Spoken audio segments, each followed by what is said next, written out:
to learn the business. Listen, you got those guys that are doing like $1 million plus a year in my market, and they give me an opportunity, to learn from them. I'm like, I wasn't gonna pass it. I wasn't gonna pass it. Plus, they were young guys, so we hang out, go, get drinks and all that after work on Friday. So there was a lot of connections between us. So I was like, you know what, I'm gonna learn. I think for me, I needed someone that could help me understand this as a business, not as a hobby, as a business. And these guys had systems in place. So I owe a lot of my success to that 7 months internship that I had with them. And during that time, I closed 11 deals. So okay. You're listening to the We Love Equity Real Estate Show, a podcast that discusses the intricacies of real estate investing with your host, Marcus E. Maloney. Marcus is a real estate investor best known for being the equity king. He's been awarded that moniker because he and his team find amazing real estate deals. He will be talking with investors who have done some transformational things in the real estate industry. They'll discuss their process, their strategies, and how their investments transform their lives and the communities they invest in. We welcome you to the We Love Equity Real Estate Show. Hello, We Love Equity family. Great to be with you again on another podcast. On today's episode, I have a very, very successful wholesaler out of Omaha, Nebraska. So we're going to talk about all things wholesaling, marketing, and things like that. So I have Daniele Kouassi that is here from Omaha, Nebraska, but she hails from Togo, Africa. Is that correct? That is correct. All right. So with that being said, I want to dig in with Daniele. We want to talk about wholesaling. We want to talk about what you guys can do to get started. She is a great inspiration. I was on her show last week, or was it last week or 2 weeks ago? 2 weeks ago. I have definitely a wonderful community. I've been having people from your community reach out to me, tell me thank you and everything like that. So it is great. So with that being said, Daniele, tell me your background. How did you, first of all, come to the States, and how did you get into real estate investing? Okay. First of all, thank you, Marcus, for having me on. It's a pleasure to be on. I'm really grateful for the opportunity. I came to the States when I was 16. I came to go to, to do my bachelor and then go to law school. So I graduated in 2017, I think in the spring of 2017. And in my junior year of college, I started reading books, self-development, how to get rich, like that. And, one thing there were two things that came to me. There was trading stock or currency, also called Forex, and there was real estate. So I'm like, I'm going to start with one and then see which, see where it goes. See where it goes. So I started trading currencies, doing Forex. I was very good at it. Only thing that was missing was I didn't have a mentor. So, you can do so much by watching YouTube videos, subscribing to stuff. So I was like, you know what is something else I could do that I would love, and I'll find someone that can help me in it. And I remember that number 2, real estate. Right there in my junior year, started learning about it, started reading all of the books I could. At the time, I could afford going to the library, the subscription, and get all of the books on real estate, the cities, things like that for free. And I started doing that and learning about it. And that's kind of how I got started. Okay. So you just had this itch. You wanted to do some life improvements. Although you were in college, you was getting some life improvements in college as far as your education, but you say, you know what, this is just not it. So what happened to your career path being an attorney? So I was in pre-law. I was supposed to go to law school the following year. So I put that on hold. I graduated from college. I strongly believe that if you are going to school, you should finish it. There's a reason why you're in it. Like Yep. if you start quitting soon, you might quit in other things. And I mean, I think everybody is different, but for me, I like principles. I'm like, if I start something, I gotta finish it. And my parents paid for it. It's a lot of money for Mm-hmm. a dad and a mom to pay cash for the kids to go to college. So I'm like, I at least owe this to them. So I finished my pre-law. I had a degree in political science. So I finished that. I graduated from college, and then I went to do an internship with two guys that were flipping about 80 homes per year at the time. Okay. Yeah, they were actually my first buyer. They bought my first wholesale deals. I made like $2,000 on it. Okay. And then when I graduated, they told me, they said, you know what? We see your drive. So when you graduate from college, come back to us. So I was living in Kearney, Nebraska, and I had to drive to Omaha all the time to come and do showings, meet sellers for appointments and all that. So they were like, you know what? You did your first deal in college, but once you graduate, reach out to us and then we will talk. So let me ask you this. How far is Kearney from Omaha? It's like 2 hours. So you were determined. You was making a 2-hour every drive. Every week I was in Omaha. Every week. I mean, as I told you last time, my brother thought I was crazy. He's like, you always, and I had to borrow cars. I had to borrow his girlfriend's car at the time, now his wife. I had to borrow a car and put gas in it and then go to Omaha and fill it up when I came back because, you have to pay your dues. Right. But I had to do what I had to do, to get things done. And that taught me a lot. That taught me, I think it instilled in me persistence. So there you go. And that's what I was driving home, is that people make a lot of excuses. They make a lot of reasons why they can't do something. But you were 2 hours away from where you needed to be. You didn't have a car. You was a college student. But you said, you know what, let me figure out how I can find a car. And then let me just make this commitment and drive back and forth, opening up doors for houses, doing all of the grunt work. But it taught you persistence. So from there, okay, you graduated from school. What happened next? Then I went to work for those guys. After I graduated, I called them. I'm like, hey, I'm done. Can I come and intern and do my internship with you? They're like, yeah, sure, come on. And that's how I became the acquisition manager. I worked under them for like, I think 6 or 7 months till the end of 2017. So I was doing deals. Let me stop you real quick, Danielle. I'm sorry, but because this is what I want people to understand. What was your expectations going in as an acquisition manager? To learn the business. Okay. To learn the business. Listen, you got those guys that are doing like $1 million plus a year in my market, and they give me an opportunity, to learn from them. I'm like, I wasn't gonna pass it.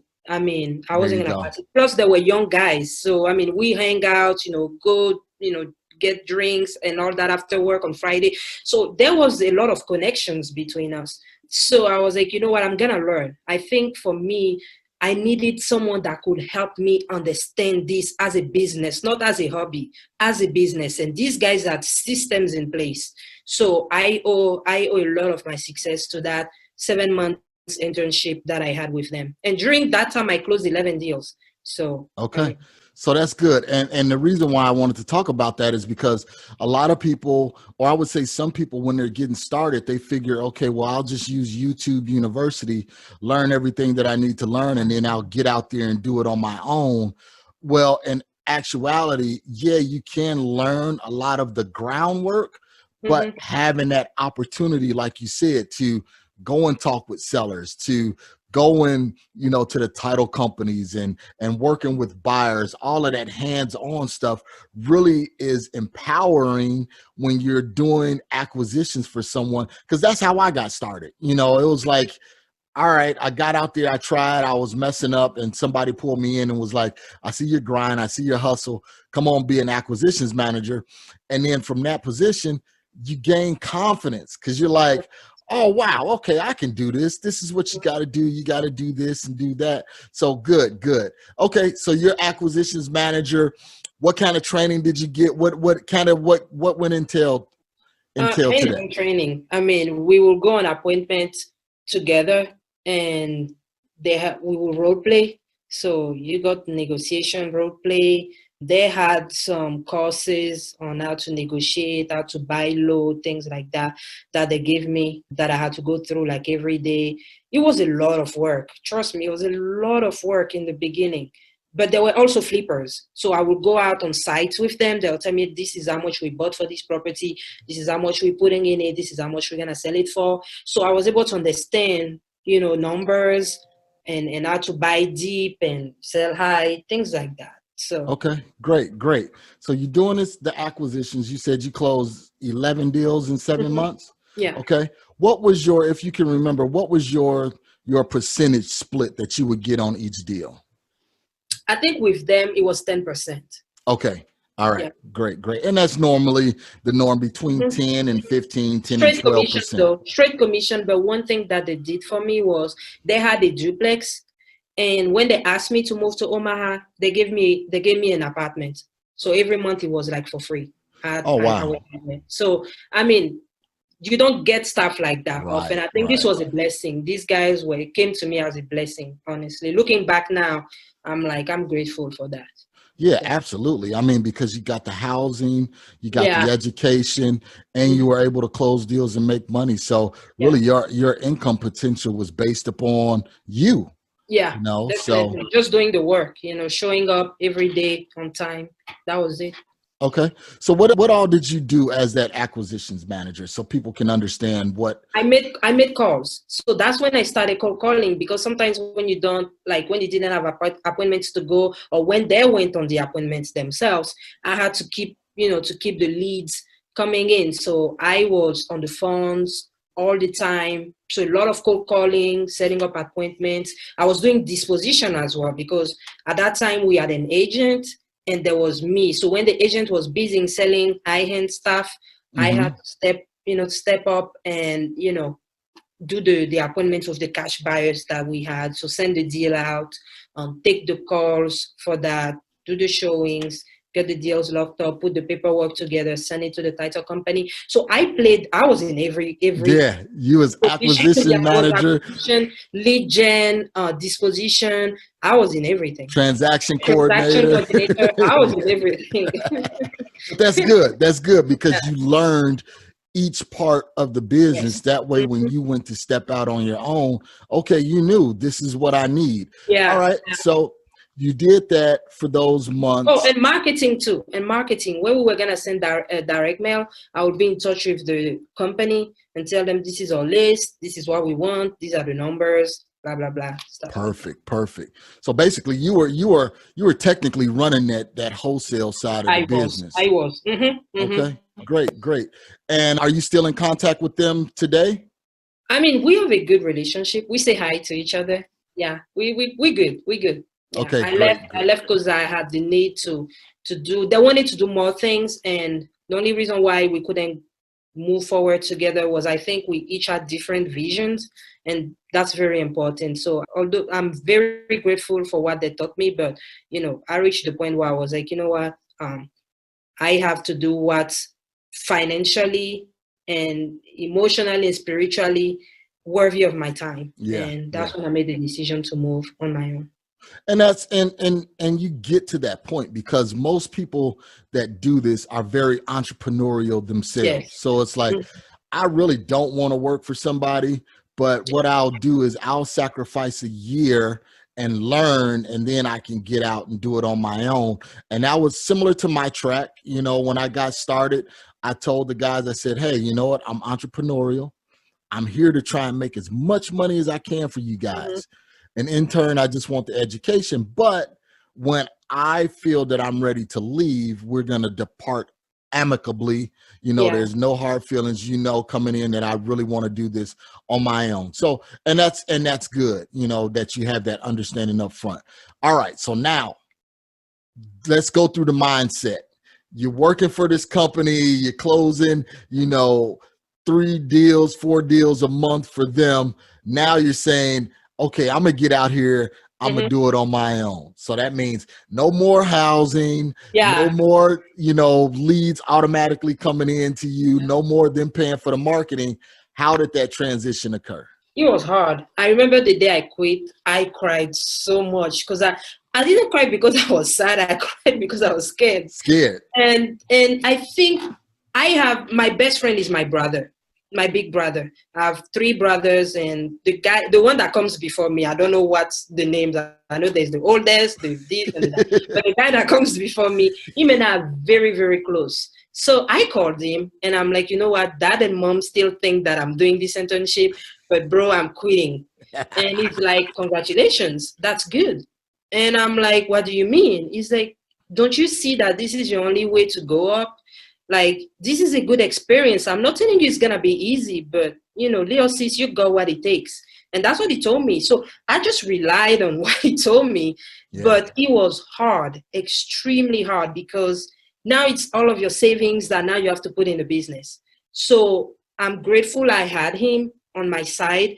But I also listened to Bob Proctor. I don't know if you know him. Bob Proctor, amazing mentor. I listened to almost all of his recordings on YouTube, or I did almost all of his trainings. So there was that also in my ear, playing every single day, doing exactly everything, writing my goals in the morning, writing it at night. I do something better. I even pray about it in the morning, pray about it at night too. So, and so there was all of that, but it probably took me like 2 months from the time I quit, because I quit in October. So from October to December, it was hard, extremely hard. But January came around,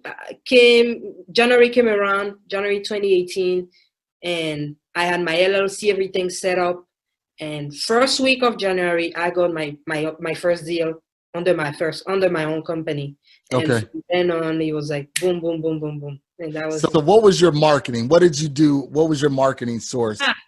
Good question. It was cold calling. I'm good at people. I love people. I love talking. I love building rapport. I think that's one thing that played to my advantage. So I started cold calling. I will go on the county website, pull out, records, get the phone number, get the name, and skip trace it, or, if there was the HUD statement or something like that on it, and the phone number was listed on it, I'll just put that, combine it in a list, and make like 20, 50 calls every day, go on appointments, run numbers, lock it up. And at the same time, my other marketing was also building rapport with agents, which also brought me some deals. So okay. Perfect. So you took the leap, you took the jump, you got out there. So your savings, did you have that money saved from when you closed the 11 deals with the? Yes. Yep. That's what saved me. I saved all of my money. Like, I was probably living on maybe 5% of everything of my save so 5% of every, because I do profit first. At that time, I was doing it unconsciously. So when I tithe, I put the 10%, 15% in savings, 15% taxes, a little bit aside for emergency fund. And then what was left, I will leave off of 5% of it, right? So it was living off of what was left of everything else. So I don't know if it's frugal. I was very, very frugal, really tight on everything that I was doing, everything I was spending, everything was calculated. So yeah. Well, that's good. And that's what I tell people is, when you get started, you have to have that budget outlined and you have to have it dialed in to the T, because what some people try and say is, well, when I start making a lot of money, then I'll make sure I start watching my budget. But it starts on the little bit, you got to start budgeting that little bit. And that way, when you start making millions, you know how to budget, because you knew how to budget, off of $1,000, so that was very smart. And you had that money set aside for you to then say, okay, I have money for my own marketing, let me get out here and start cold calling. Yeah. So what did that first individual deal look like? I remember it was a lady, African-American lady. She owned 2 houses. So she was living in one, and she had inherited the one next door from her dad. So I cold called her. She's like, no, I'm not interested. You know, if you are really serious, come and meet me. And that was on December 28th, 2017. So we go through the holidays, January 3rd, knocking on her door. I'm like, hey, you know, this Right. is You told me to come. over the phone, you know, showed up. She's like, really? I didn't think you were gonna show up, because I get a lot of calls like that and people never follow through.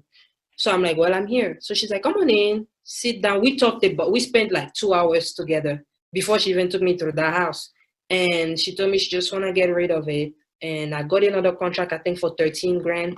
And 2 days later, I had a buyer for, I think, 17 or 18. Either 17 or 18. So it was 4 grand or 5 grand. It wasn't a big spread, but at the time it was a lot, because then it gave me the confidence to keep moving forward. And there was her, and there was a pre-foreclosure leads that also picked up my call. And for that one, I think I made another 3 grand. So that month of January was like, I mean, lit for me. Yeah. I was so happy. I was so happy. So we just went through the house. She showed me everything. And then I got it on the contract the same day. She signed right there.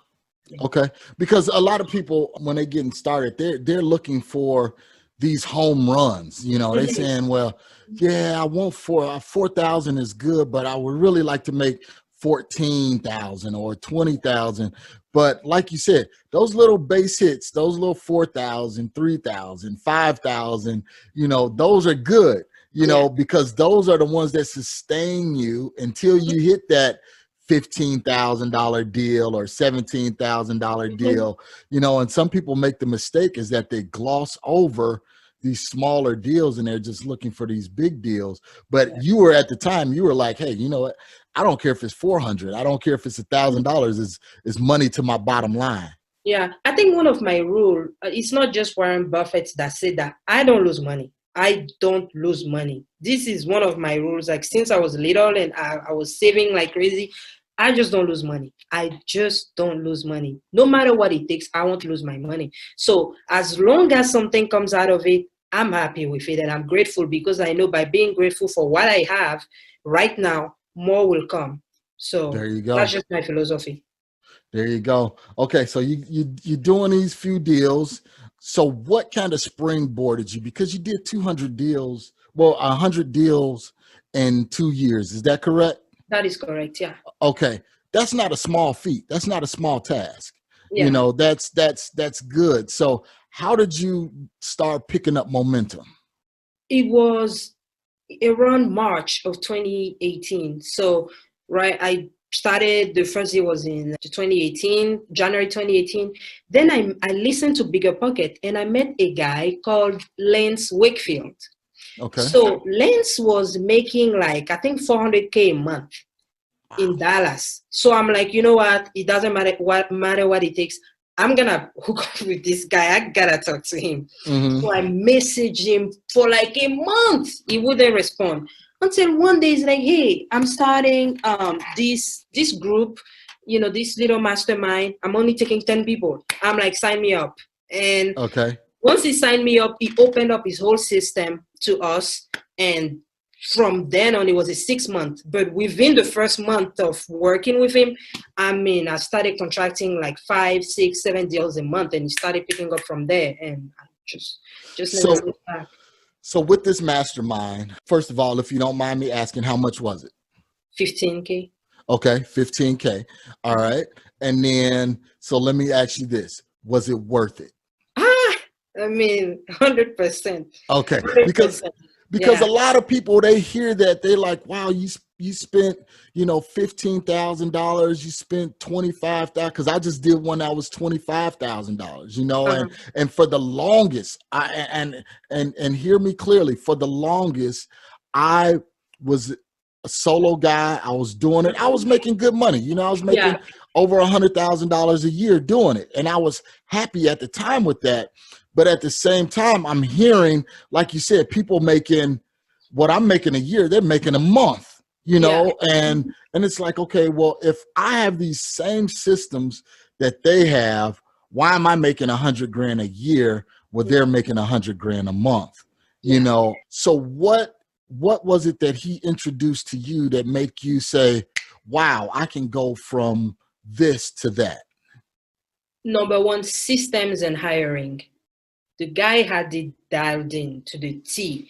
From the minute the phone rang till the minute it closed, everything was detailed. And that's when I knew that you needed a lead manager, acquisition manager, TC, Dispo. I didn't know all of this. I was doing everything, but I didn't really know that everything that I was doing were actual positions that people needed to fill in. So within a month, I hired my first virtual assistant, so my first cold caller, who is now the manager of everything that I do as far as outbound and inbound, team. She's the manager of all of those guys. So this was for me the light bulb. I'm like, okay, so I don't need to be sitting every day making the calls and go on the appointments and do all of that. I can actually hire someone.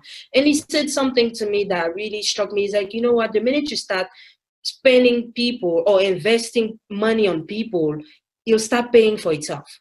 That's what he told me. And I'm like, okay, right now it's easy for you to say because in my position, you're up there. I need that, right?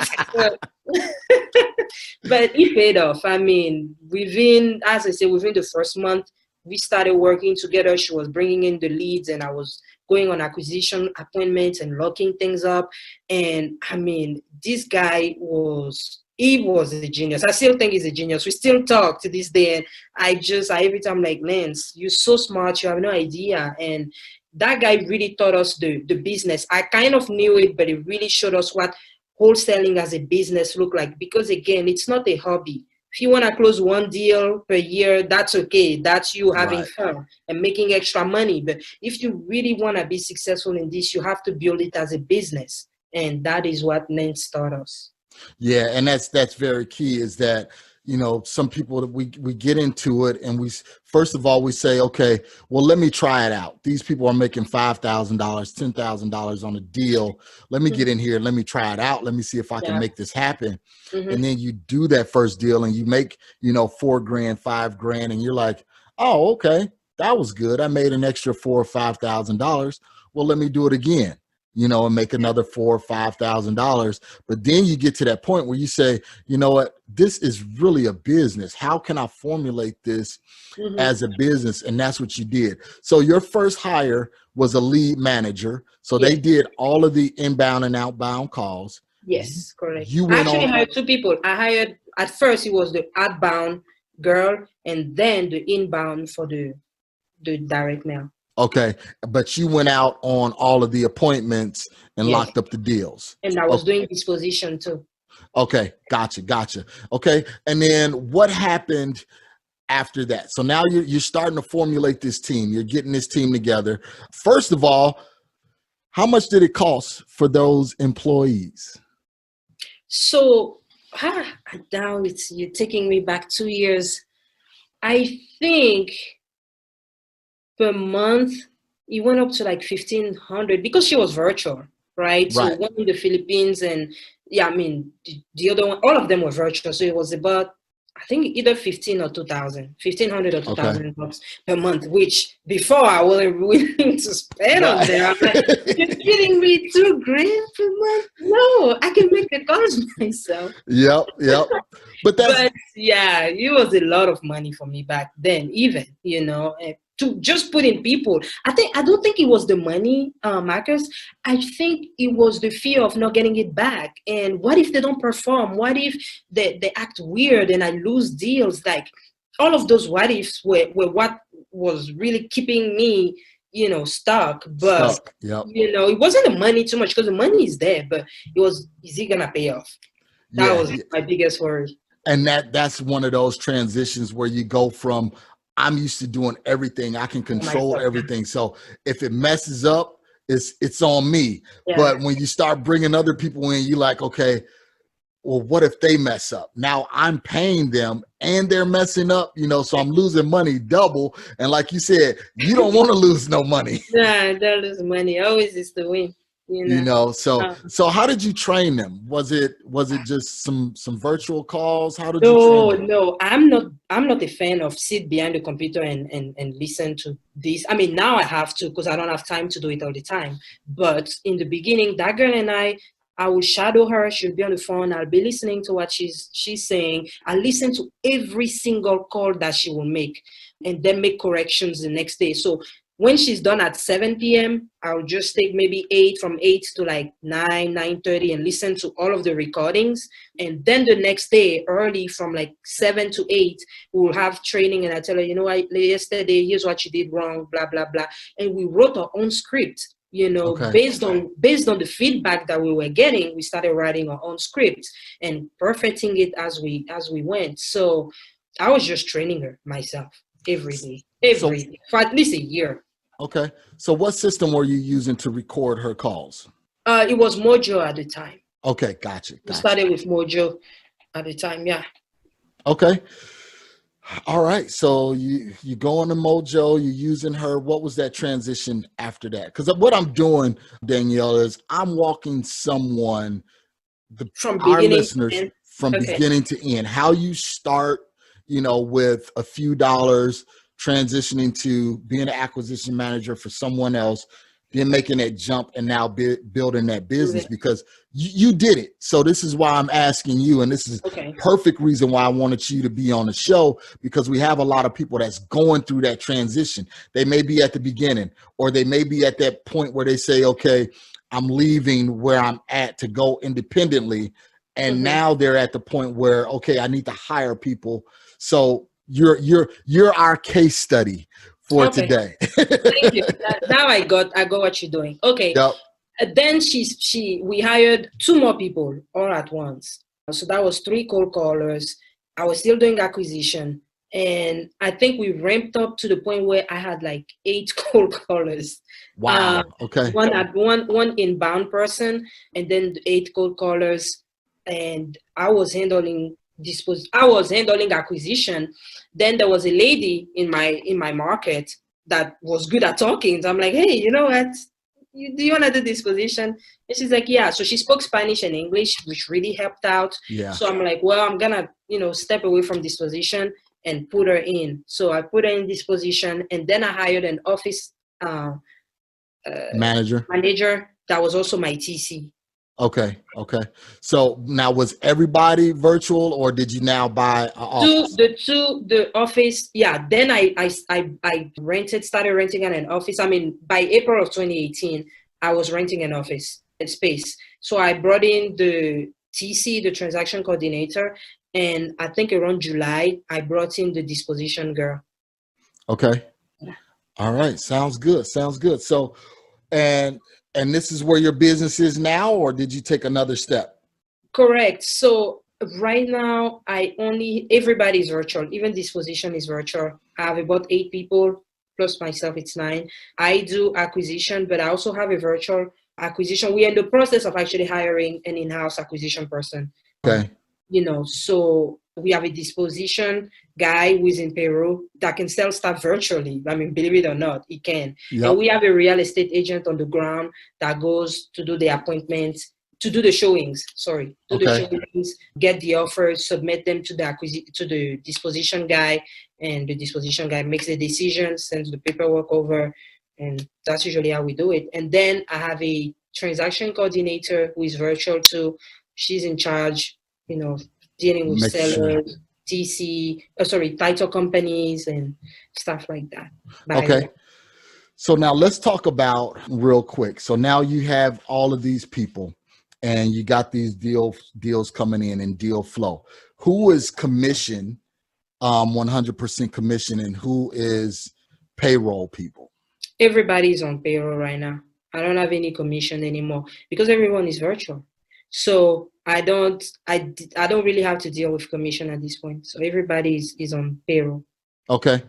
So everybody is payroll. So how did you find all of these virtual assistants? What system? It started with Upwork.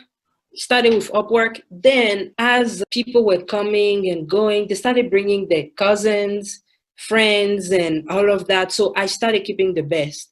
So, I mean, I think I think I have one of the best cold calling teams. Only women. These girls just rock it. I'll say it all started from Upwork, and then from then on, it started being referral. Even my disposition guy, I found him on Upwork.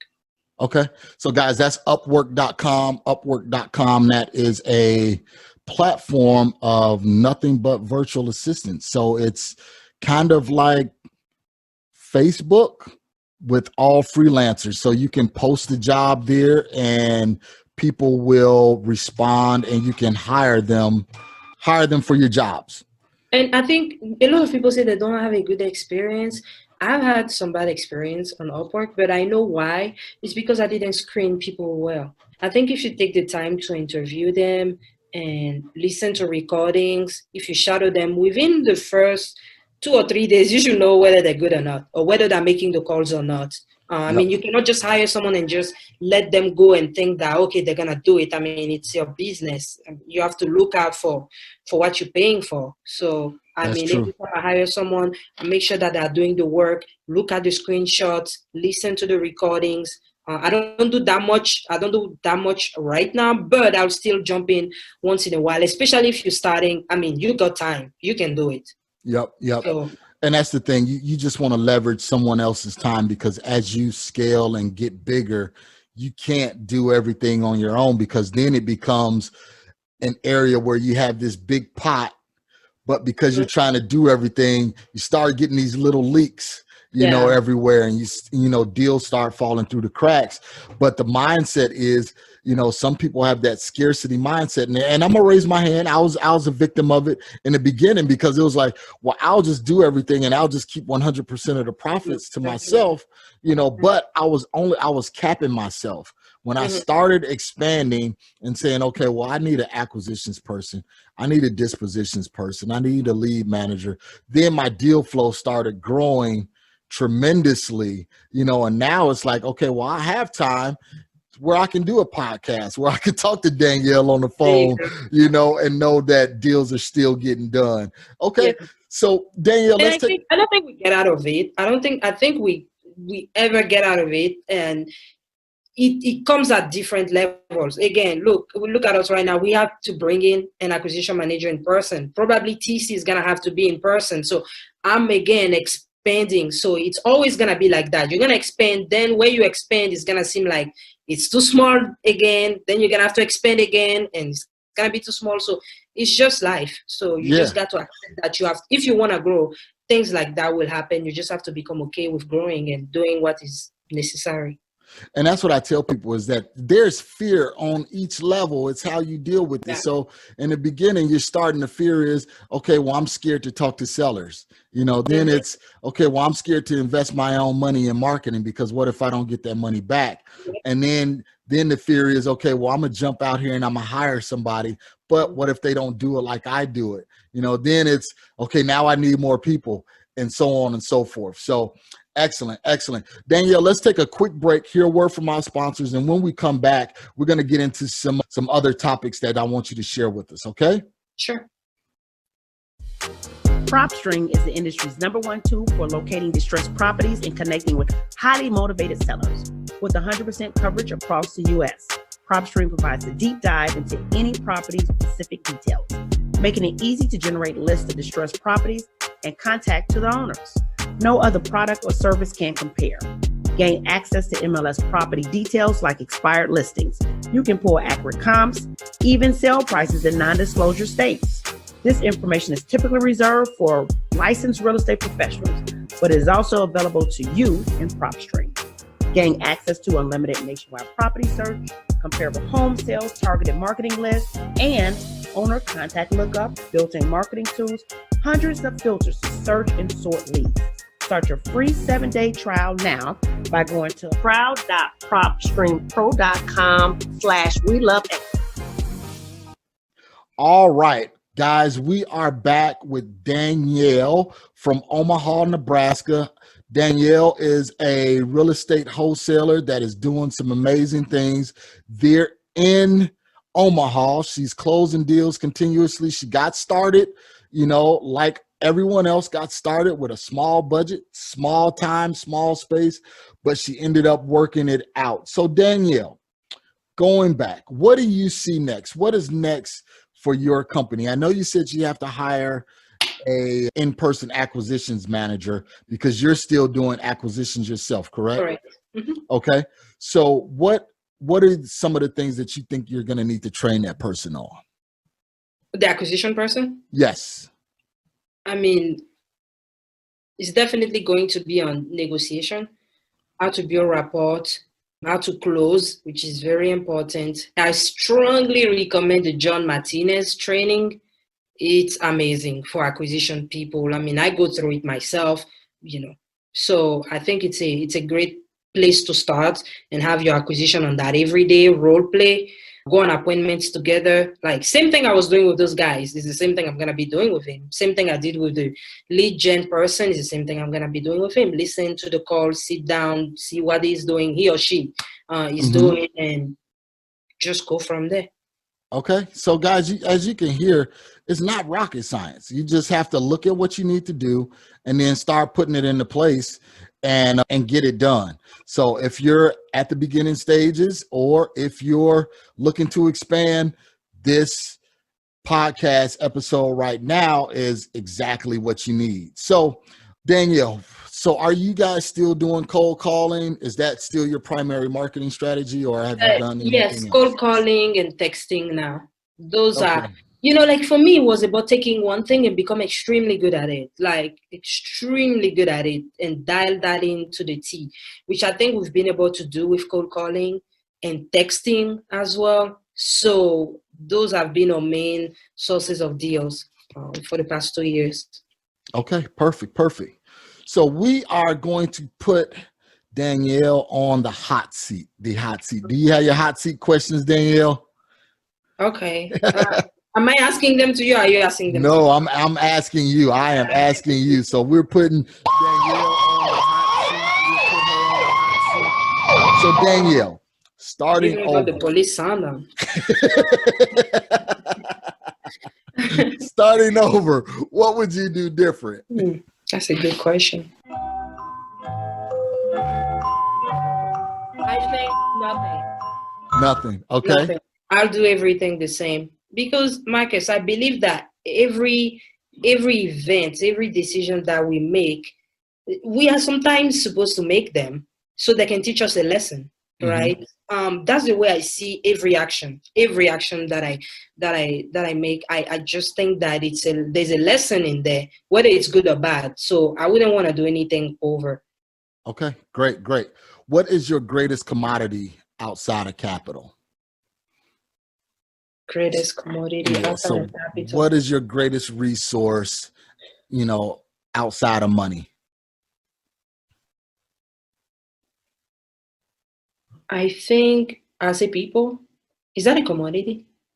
Yeah, people. Yeah, your team. I think Absolutely. people. Yeah, and I think I'm good at people too. I think I'm good at people. Okay. Maybe I'm not that good, but I think I am. So. Well, I mean, you're closing 100 deals, and you just got started in 2018. So I think you're doing a good job, Danielle. Yeah. I think we can give you a round of applause for what you're doing. All right. What drives your ambition? Good question. I think I don't want to leave any stone unturned when I go. I think there's a reason why I'm here on earth. I'm here to do something very specific, and I believe I'm doing it.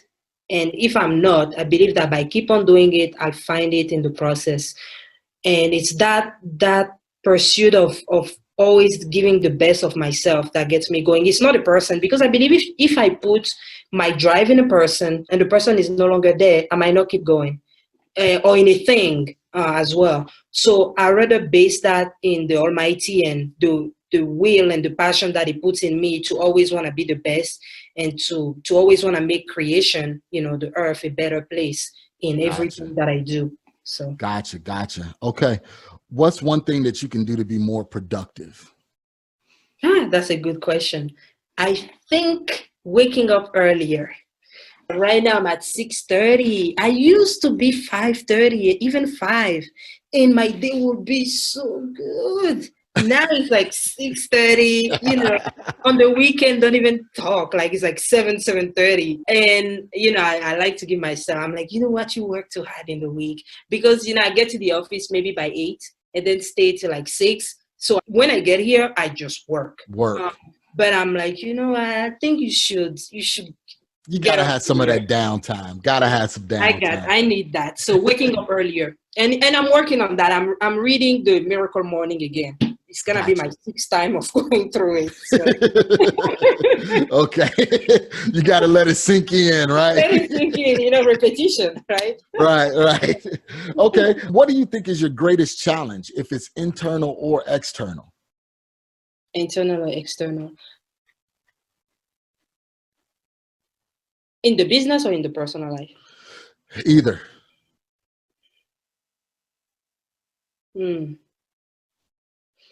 I think no, you can play it because I need to think about this for a minute. Greatest challenge. What is it right now? It's probably waking up in the morning, huh? No, I think it's putting that dream team together. Because I have the vision. I already have the vision. I know exactly how it's supposed to happen. But again, visionaries are not always implementers. So I need an implementer. I need a good implementer next to me, if possible, to help build this. So I think I need an implementer. Okay. So one thing that you need to work on right now is just finding that COO, that Chief Operations Officer. Or even if I have an acquisition person that acts on stuff, things like that can go. Either an acquisition person or someone like an office manager that can get things done. Like I'll dream it, I'll see it, and then, hey, here's what I saw. Let's do it. That's what I need. So okay. What is the latest business or real estate book that you've read? Latest business. Oh, I'm reading that one right now. The Trillion Dollar Man. I think that's what it's called. Let me double check that for you. I think it's called the Trillion Dollar Man, and it's about the story of the Trillion Dollar Coach. Trillion Dollar Coach, and it is by Jonathan Rosenberg and Eric Schmidt. It's about Bill Campbell. He was the coach of people like Apple, founder of Apple. What's his name? Steve Jobs. Steve Jobs, work with people like Jeff Bezos. So in that book, they're explaining how he was able, to achieve so much success and create so much money by working with people. So that was my latest business book. Okay, perfect. So last question. How do you give back? I tithe. There you go. Okay. Tithe. And now I make sure that my tithing actually does what it's supposed to do. So I give it to charities. It's not just, giving it there and then hoping that it goes somewhere. I like now to see it working in action. Right. And that's what I do. When I tithe, I make sure I may say, okay, well, this month is going to go to this charity. This month is going to go to this charity. That way, again, it's spread it out. It's going to the areas where it's absolutely needed. So Danielle, I really appreciate it. Thank you so much for being on the show. Anything you want to reach out to our listeners, give us your IG handle, Facebook. How can we get in touch with you? Give us your Facebook group, if they want to listen to you on the weekends. Good. Before I get into that, I wanted to say a big thank you to the Collective Genius, which is my mastermind. Jason Medley, Leon Barnes, Frank Cava, those guys have taken me from here to there. Amazing mastermind, which I recommend anybody that's doing big things in real estate to look into. Very grateful for that group. You can find me on Facebook. It's my first and last name, so Daniele Kouassi. Instagram, I think it's Daniele Kouassi too, or Danny Kouassi. I don't have Twitter. I don't have Snapchat. Those two, Facebook and Instagram, are enough to keep me busy. All right. So Facebook and IG is where you can reach Danielle at. She also has a group. Come on, tell us about your group. Yeah, it's the Pro Afro Real Estate Meetup. Pro Afro Real Estate Meetup. We are renaming it, but so far it's going to be the Pro Afro Real Estate Meetup. And it's about creating generational wealth in the African community. So we invite amazing people like Mr. Maloney here, to come and talk to us, show us the path, how to make it happen. And we have a Zoom meeting once per month with a speaker, and you are open to ask questions, reach out to them directly.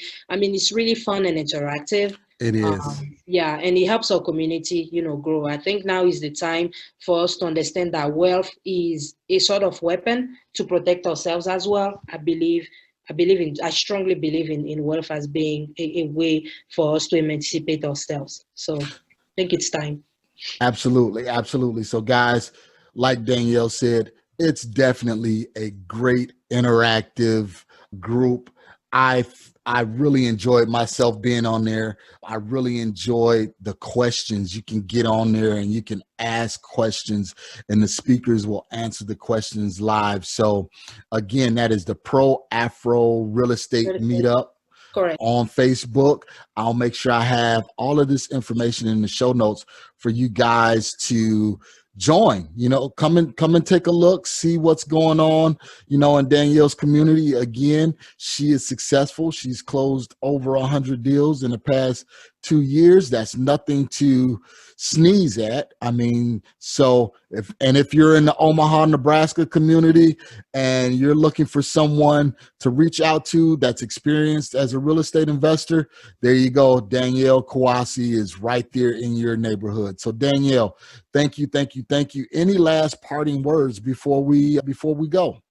Just wanted to say thank you. Thank you for having me. It's an honor to know you. I think all of the compliments go back to you. You're an amazing man as well, doing big things. So I appreciate, us being friends and, being close to each other. So yes, I am extremely humbled. Thank you, Danielle. And we will definitely stay connected and stay together. So I'm gonna find you on IG and I'm gonna say, hey Danielle, come on, where you at? Let's post something on IG. I know I don't post a lot, even on Facebook, I need help there. So you gotta push me. I gotta make something happen there. Okay. All right. I'll definitely push you. I know a great VA that does a lot of stuff with social media, and it definitely helps. It helped me tremendously because I was the same way. It was like, okay, I'm gonna get on, I'm gonna make a post. I used to even try and schedule out posts. Okay, on Wednesday, I'm gonna schedule out all my posts for the week. And never get it done. So I would love that. I just think I'm like, what, we good. I don't need to post. What am I? If you need me, you know where to find me. But you need to show people what you're doing and all of that. So yeah, because in pretty soon you will start shifting from just wholesaling to now start raising capital and correct. And then people will be able to look back and see your journey. Oh, okay, I remember, or I see where she started here. And look where she's at now. I know her. I like her. I trust her. So I can definitely invest in her. So, yeah, we could definitely talk about that. I appreciate that. Thank you so much, Marcus. All right. Well, thank you so much, Danielle. I really appreciate it. Guys, you know what to do. Go out there and move at the speed of instruction, as my good friend Jay Massey says. So it's Marcus Maloney, and we are signing off. Remember to enjoy the journey. Thank you for listening to today's show. I picked up some great actionable items, and I'm sure you did as well. If so, let me know. You can always reach me via social media at facebook.com/MRCSMaloney, Twitter at MRCSMaloney, and of course, IG at MRCSMaloney. You can also always reach me via email at mmaloney@equityri.com. Make sure you reach out to our guest as well. You can always find their contact information in the show notes below. If you have not subscribed already, what are you waiting for? Join the family. And while you're at it, leave us a 5-star review. This is how we tell if we're providing you with what you need for your journey. If there's someone you would like for me to interview, or if there's a subject matter you would like for me to cover, please let me know. Finally, if you're looking for additional information about real estate investing, go to equityrealestateblog.com. Also, youtube.com/Marcus Maloney. Until next time, family, always enjoy the journey.